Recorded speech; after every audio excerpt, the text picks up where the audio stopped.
morning. So out getting the morning steps as usual. Nothing has ever changed in that regard. Sometimes I go to the gym to do them, but I do like to get at least a few outside because I need to get some fresh air. So today is that day. Picked a lovely nice warm day, very icy as well,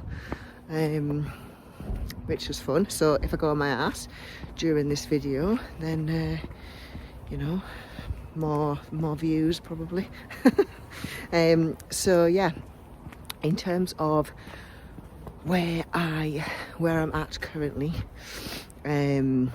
just had my check-in reply from the boss, and she's very happy, which I'm actually very happy with them as well. And anybody who knows me knows that, you know, I can pull myself down before anybody else does. So we're trying to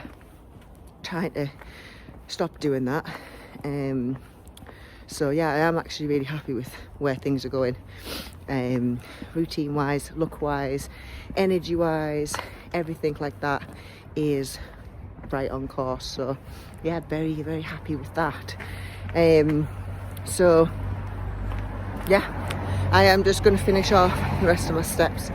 I'm basically just going to try and not fall over for half an hour, and then I will be going home to have my breakfast, and I'll show you what I'm having now because I just look forward to it every day.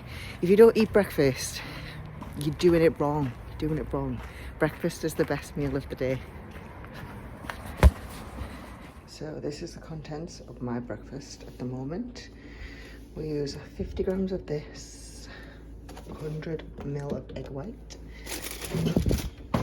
1 of these eggs. I like to spend a little bit more money on my eggs because just the best. This tomato, mushrooms, and a little bit of this on this.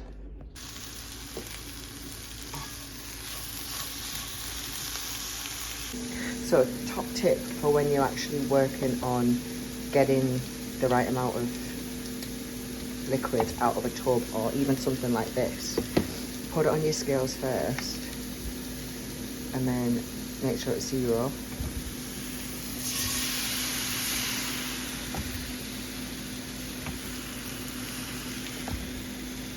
And then, you know, we're off season, it's fine. But yeah, that's how I would do it in terms of putting stuff into the pan from a bottle.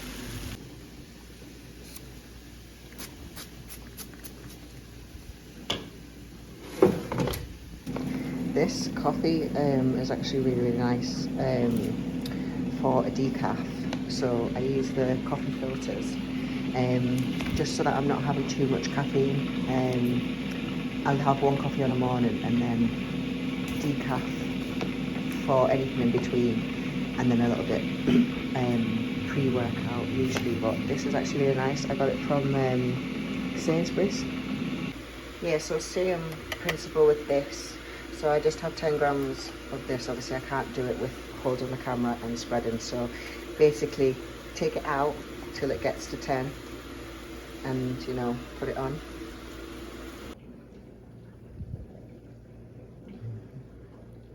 So I'm back and I am fed and I am watered. I've had me decaf, wonderful life, that'll be me one day.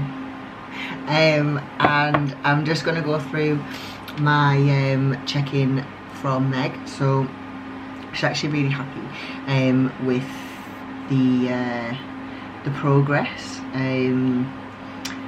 So I'll let you listen to a little bit. Thanks for sending me the check-in. These are definitely the best check-in pictures that we've ever seen from you, especially in an off-season. Nice and large, but everywhere that kind of needs to still be quite tight is, which I'm really happy. And we've still got some visual lines on the front of your legs, which is epic. So yeah, she's happy, I'm happy. I'll show you some of the shots from the check-in. So that's the front shot, I don't know if you can see. And then side, not too bad. And then my back shot, which I'm actually the most buzzing about. So if it focuses, yeah, so that is where we are at the moment. I am 84 kilos, which I think is like 186.5 pounds for anybody who's American, something like that.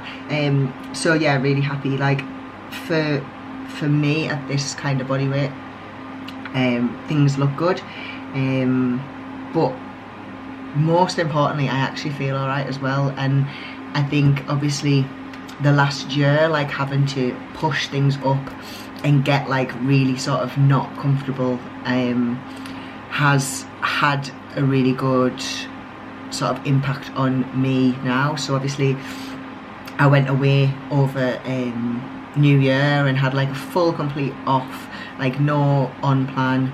Obviously I still stuck to foods like that are beneficial for me because it's so hardwired in now, but I did have a full kind of switch off, and I think it's definitely helped, knowing that my body is in a good place to be able to just completely bounce back from. So there is a lot of positives to come from actually being in a surplus for a while, especially if you're somebody who, like me, has always been either dieting or binge restricting, like just not having a good consistency with higher level of calories.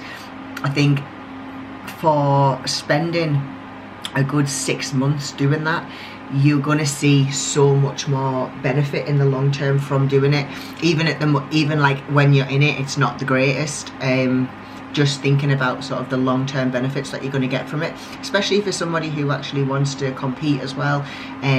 Being able to grow and put muscle on is something that you're gonna have to do. And you know, bodybuilding isn't a comfortable sport. It definitely isn't somewhere where you're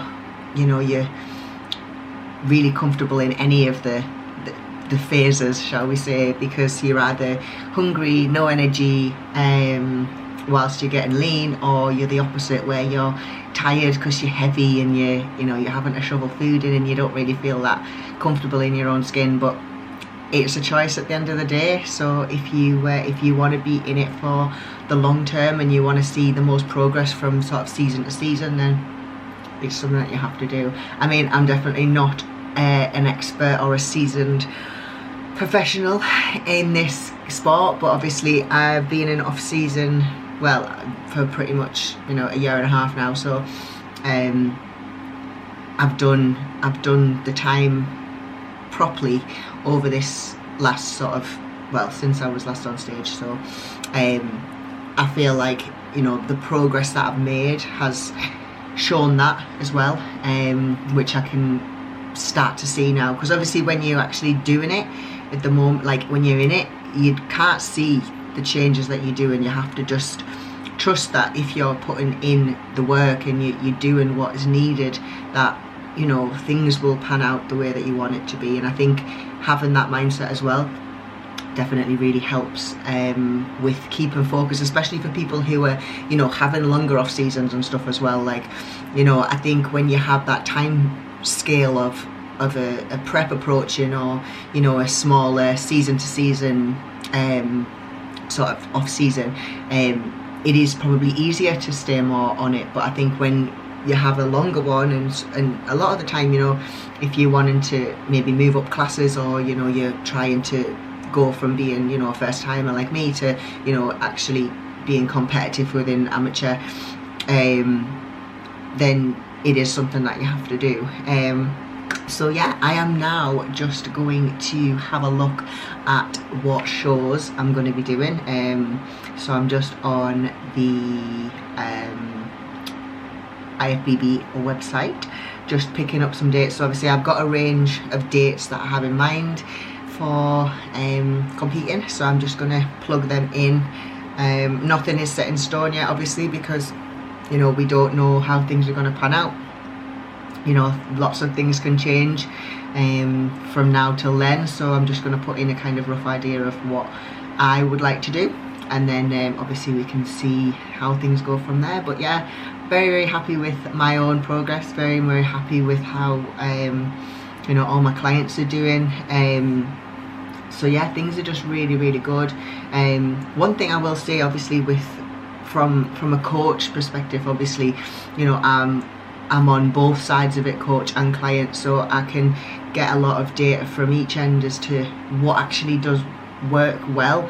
And I do think that even if you're someone who is doing this for more lifestyle based, like obviously more the people that I do coach, spending a longer time with your coach really is important as well. Like, even from, you know, weight loss or muscle building, you know, having a month or two and not really kind of reaping all the benefits from it, it just isn't long enough. Like, I would say like 6 months minimum to really nail in sort of habits, your own actual routine, and what works for you, and what areas you actually need to improve on, because it's not necessarily just giving someone a training plan and a diet plan.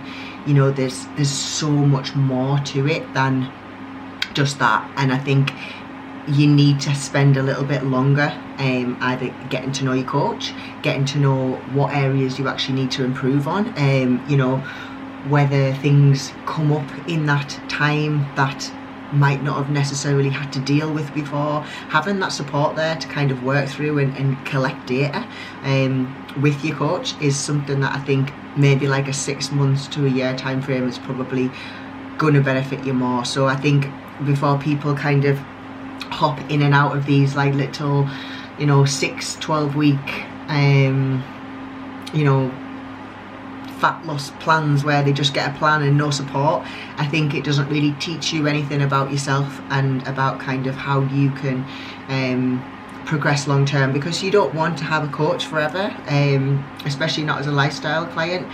I like to just obviously, you know, give people the tools that they need to then, you know, work on their own and keep them up for lifetime.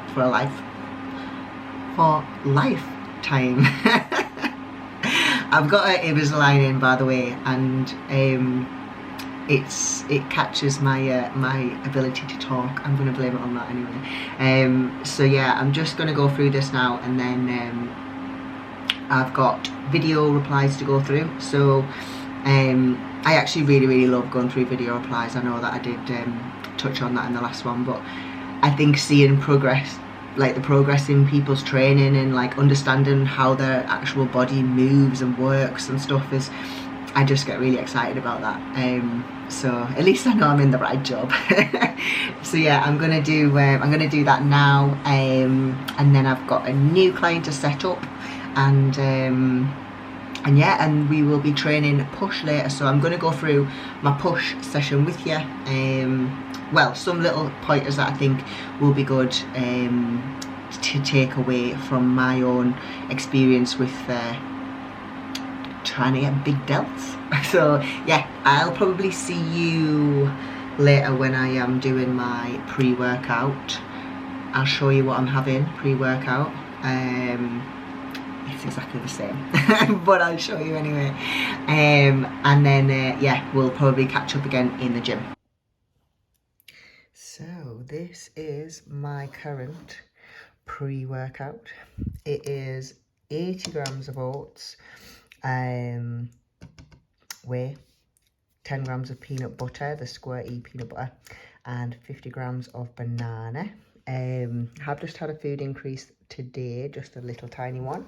So yeah, gonna get this down me now, and then yeah.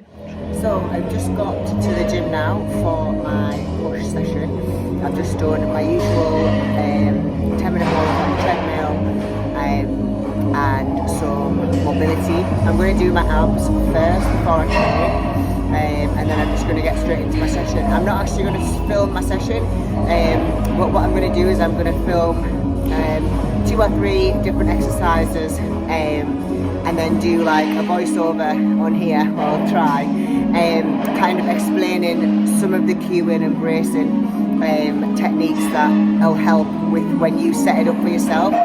So obviously things like your lateral raises and things like that, like trying to get into the right posture and how to kind of set machines up for you as well, because not every gym has got the same equipment, and not everybody is built the same either. So I think if you kind of have this idea of like how you can set it up when you actually go to do your own session, if it's something that you're struggling with, I think it'll be really handy. So that is what I'm planning to do in this session. So I hope it all goes well. And I shall see you probably back at home or something, when I can just go through any more bits and bobs.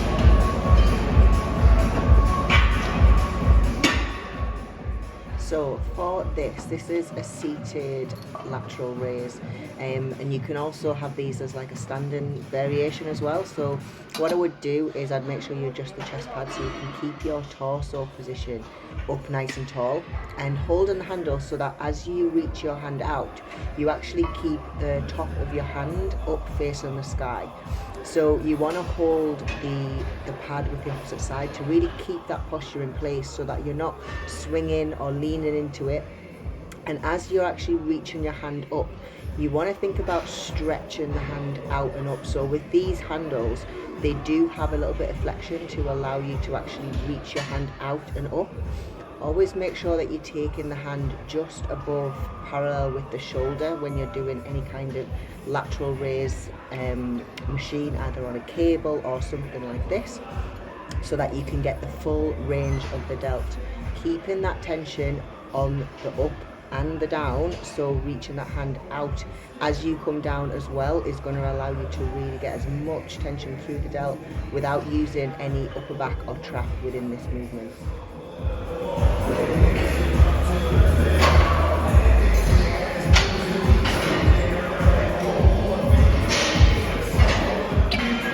So I'm going to go through some shoulder pressing tips.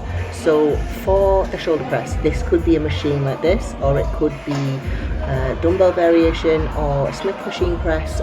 One of the things you want to look for when you're setting up is hand positioning. So you want to actually make sure that your hands are above your elbows as you press, making sure you're bracing and keeping your chest up tall, using your feet to drive into the floor to keep that position and tension throughout the whole of the movement.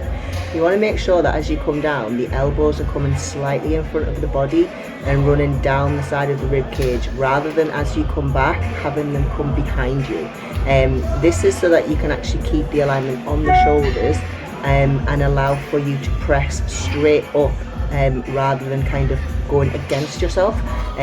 So this is a really good cueing technique for shoulder press. So I'm going to go through the lion cuff lateral raise here. So one thing to think about when setting up is setting up the actual cable height. So you want to set it just above your knee so that when you actually pull the cables out, you don't catch your knees on the actual cable line. Having the cuffs on your forearms as well to keep it away from the actual joint of the elbow. So as you can see, mine are kind of in the mid of my forearm. You want to have the same kind of principle as we did on the other lateral raise machine, where you're actually driving out and up with the arms. So in terms of back position on the pad, you want to actually roll the hips forward so that your back is flat and you keep your core nice and tight. Again, with the torso positioning, you want to keep everything super tight on this. And then as you drive out and up, holding at the top and creating a little bit of a gap between your arm and the body, so you keep the delts in the working range throughout the movement here.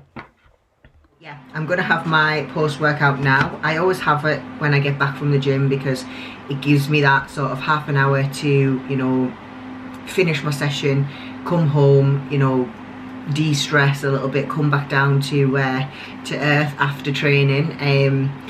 you know, if you're eating immediately after a training session when you're still kind of, you know, fired up and in that kind of stress state, because obviously, you know, training is going to drive up stress, like good stress.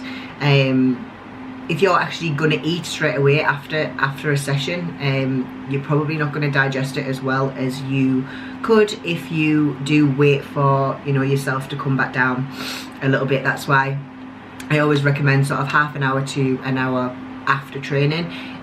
So yeah, my post-workout is cream of rice, berries and whey.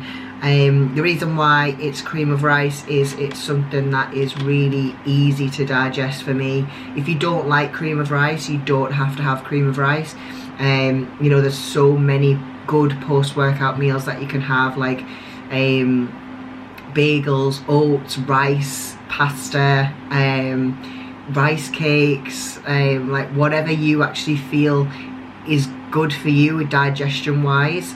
You want to be looking at getting fast carbs in there, things that are going to be absorbed quick to start that recovery process from your workout. Obviously always accompanied by some protein, so whatever your protein goal is for that day, obviously making sure that it is split out nice and evenly throughout your day, including pre and post workout. If you want to get big massive shoulders, you need to fuel it. So yeah, I'm going to eat this now and then I'm going to get cracked on with the rest of my work for today, and then yeah, switch off, chill, and go again tomorrow. So yeah, I hope you've enjoyed the video. I'm going to be doing another 2 before I actually start a prep series in April. Not quite figured out how I'm going to do that yet, but yeah, if you are up for coming along on the journey with me to through prep, the highs, the lows, I'm nervous, excited, but yeah, it's so fucking close now. So yeah, I'm going to leave this video now here and eat my cream of rice.